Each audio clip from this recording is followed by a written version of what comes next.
Hello everyone, I am back today with another process video.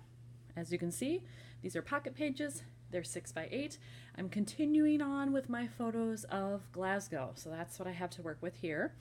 I have finished the layouts that are on either side of these. I jumped ahead a little bit and finished the one on this side quite a while ago, and I already have a process video on it. That one is from the Glasgow Botanical Garden.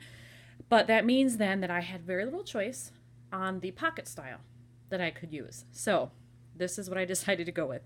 I had this as a 4x6 obviously, but since this was the only pocket that was actually 4x6, I knew I was going to have to put a journaling card in there or some kind of filler card. So I love this one. I already put the big city sticker on there because I love it and I knew that would work. So that one had to go in that pocket, which meant that if I wanted to use this one, I was going to have to split it. I actually don't mind doing that as long as it doesn't really mess with the design of whatever's in the photo. So I did choose to cut that one. That's what it looks like when it's together. It'll just be slightly separated. And these photos on this side are from the St. Enoch, I think that's how you say it, E-N-O-C-H, St. Enoch Shopping Center in Glasgow. As you can see here, I'm wearing a scarf. It was actually like 50 to 55 degrees on this day, so I didn't wear a jacket. And my arms were totally fine. But every once in a while, the wind would pick up and it would just go right down the sides of my neck and I would get a chill.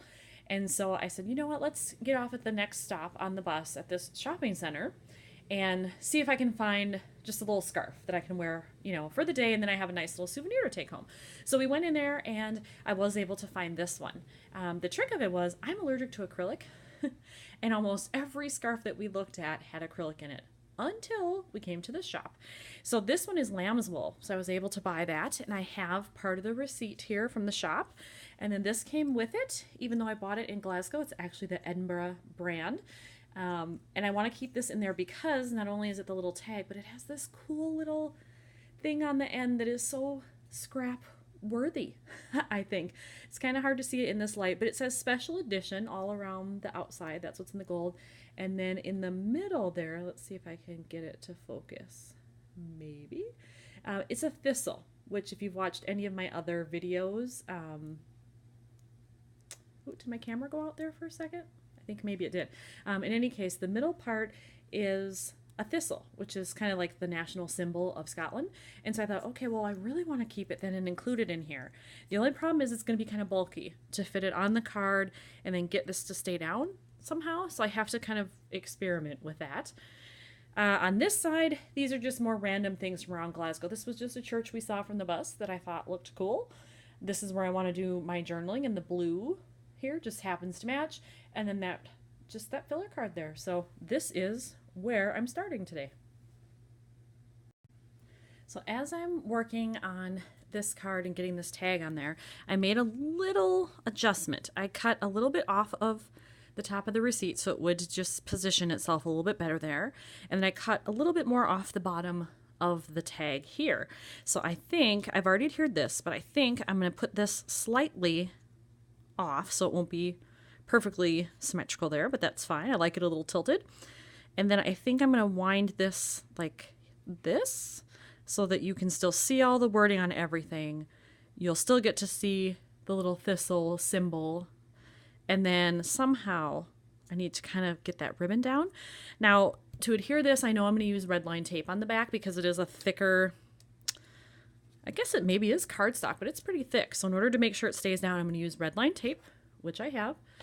And then I'm not so sure about this stuff yet. So I'll start with the red line tape and at least get that part done. And if you've never used this stuff, it's amazing. If you ever have something that's a little bit heavier like that, or maybe even plastic, like in my London Traveler's Notebook that I did, I have a process video for that on my channel here. When I did that, I actually put in my Oyster card from the Underground, the subway in London, and I used red line tape to adhere it right in my Traveler's Notebook, and it worked like a charm. So there's one piece there. So that's always a good way to adhere anything that's kind of chunky or maybe an unusual material that you're not sure it's going to stick otherwise. So I'm going to use two pieces here just to make sure. And again, if you've never used this, it does show red, but then you peel off the top part, if I can get it to go, and then it'll be clear. But it just makes it a little bit easier for you to take that off when it's red on top. And then the clear adhesive. All right, so, and here's the other thing. When you put this down, you better be sure that's where you want it, because this stuff really sticks. If you put it down, chances are you're not gonna be able to get it back up again.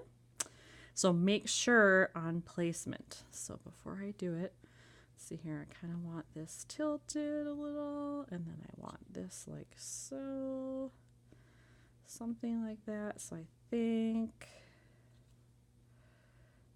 I'm gonna go there. All right, so the back is stuck. This part can still stay open, totally fine with that. If I decide I don't like that, I may tape that down as well, but I really don't need it to be, because once it's in the pocket, it'll hold it down. This is the bigger trick. So I actually decided to use red line tape on everything here. So there's a little piece on the back of this, and I wasn't sure how it would stick because this is not completely flat. It has, you know, ridges in there from the symbol. But it seems like it's holding fairly well. And then I put a piece right under here so that I could just stick the ribbon down to it, and then it'll lay more flat like this once it's in the pocket. This little piece does cover up the S and the E a little bit, but you can tell enough what it says. So I think it'll be fine once it's in the pocket. So I'm considering that that one is pretty much done. So it will go here. Now I have to move on to this one. And as you might be able to tell, it's slightly smaller than a 3x4. There were some distracting things in the background, and I didn't really want those in because I didn't think I had enough room to cover up with a label or anything else, so I just cut them out. But now I have to find some piece of paper to back this, and I think I'll probably go with gray, just because this one is gray in the background. I have a gray sweater on here. These are all, you know, there's some gray here. These are all pretty neutral, as well as on this side. So my only other option really might be like a tan.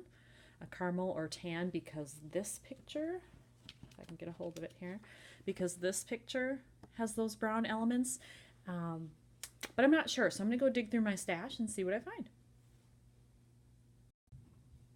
I did decide to go with a more tan element. When I put the gray up to it, it seemed like it was just gray on gray on gray. There wasn't enough variety there, so I am gonna go with this one. It's just some random words here that I found, definitely not that side. Random words and just enough of kind of a vintagey, feel to it that I thought it would work, because all that's going to show really is that. So, but I think it does add just enough contrast where it'll work. So I will adhere that, and then I'm going to move on to the rest of the layout. Because I felt like I needed a little bit of gold up here, because I have one here, I have this element here, I needed a visual triangle. So I added this star up here, and that got me thinking, oh, hey, I have other star elements. I have these little, I think they're plastic or acrylic stars here. They're all black from Felicity Jane.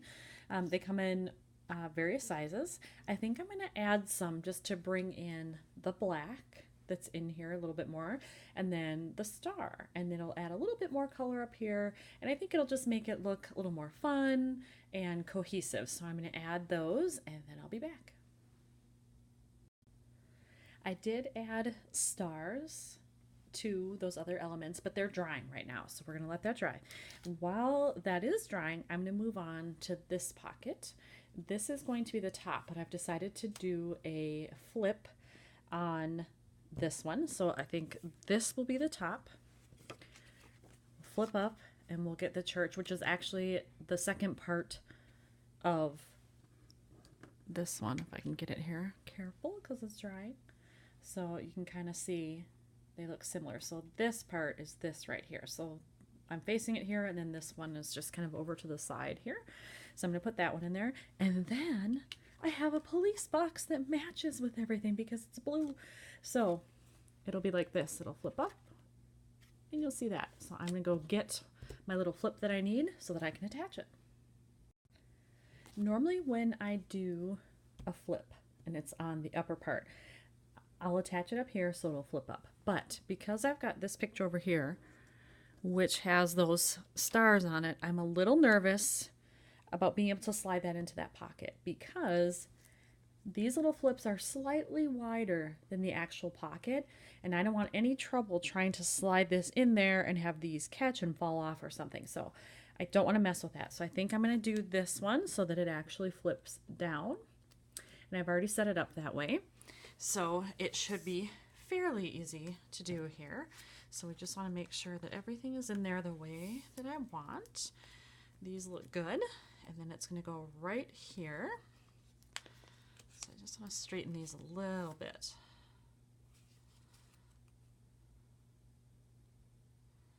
There we go. This has a little bit of a white edge on it, so it's deceiving because it looks like you can see part of the photo behind it, but it's not really. It's the edge of the card.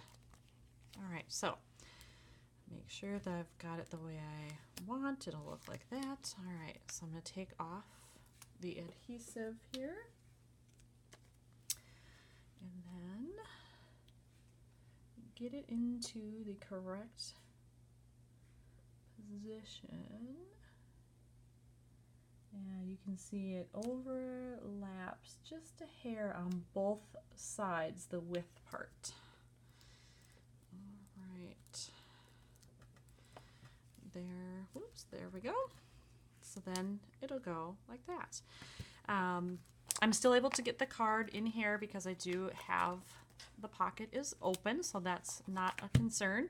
I'm just waiting for that stuff to dry, so I can't put it in there quite yet, but it'll be soon.